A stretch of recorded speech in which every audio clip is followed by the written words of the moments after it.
ನಮಸ್ಕಾರ ಮಹಾಪ್ರಭು. ನಮಸ್ಕಾರ. ಇಷ್ಟು ತಡವಾಗಿ ಬರಲು ಕಾರಣವೇನು? ಸಮಯ ಪ್ರಜ್ಞೆ ಇಲ್ಲವೇ ನಿನಗೆ? ಕ್ಷಮಿಸಿ ಮಹಾಪ್ರಭು, ನನ್ನ ಮಗು ಬಹಳ ಹಠಮಾರಿ. ಒಂದು ಹಠವಾದ ಮಗುವನ್ನು ಸಮಾಧಾನ ಪಡಿಸುವುದರಲ್ಲಿ ಇಷ್ಟು ತಡವಾಯಿತು.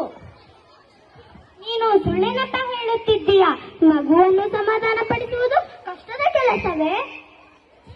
ಖಂಡಿತ ಕಷ್ಟ ಪ್ರಭು. ಇದನ್ನು ನಾನು ನಂಬಲಾರೆ. ಮಗುವನ್ನು ಸಮಾಧಾನ ಪಡಿಸುವುದು ಸುಲಭದ ಕೆಲಸ. ಬೇಕೆಂದರೆ ನಾನು ಮಾಡಿ ತೋರಿಸುತ್ತೇನೆ. ತೆನಾಲಿ ರಾಮ, ನೀನು ಮಗುವಾಗಿ ನಟಿಸು, ನಾನು ತಂದೆಯಾಗಿ ನಟಿಸುತ್ತೇನೆ. ಆಯ್ತು ಮಹಾಪ್ರಭು. ಮಗು, ನಿನಗೇನು ಬೇಕು? ಏಕೆ ಹೇಳುತ್ತಿರುವೆ?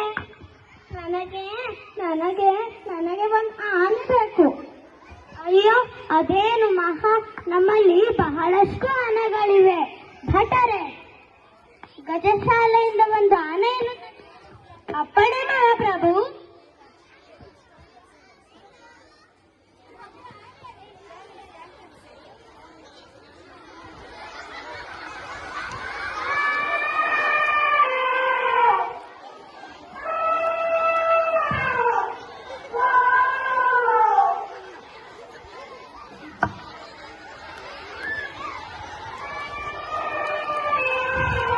ಈಗ ನಿನ್ನ ಆನೆ ಬಂತು.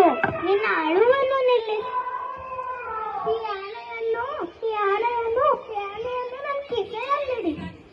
ಅಷ್ಟು ದೊಡ್ಡ ಆನೆಯನ್ನು ನಿನ್ನ ಚಿಕ್ಕ ಕಿಸೆಯಲ್ಲಿಡಲು ಸಾಧ್ಯವಾಗದು. ಸಮಾಧಾನ ಮಾಡಿಕೋ ಮಗು.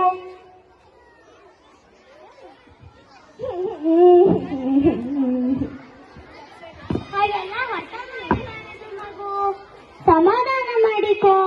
ಮತ್ತೊಮ್ಮೆ ಹೇಳುತ್ತಿದ್ದೇನೆ, ಹಾಗೆಲ್ಲ ಹಠ ಮಾಡಬಾರದು. ಹೇಳಿ ಅರ್ಥವಾಗಲಿಲ್ಲವೇ? ಮಹಾಪ್ರಭು, ನಾನು ತೆನಾಲಿ ರಾಮ.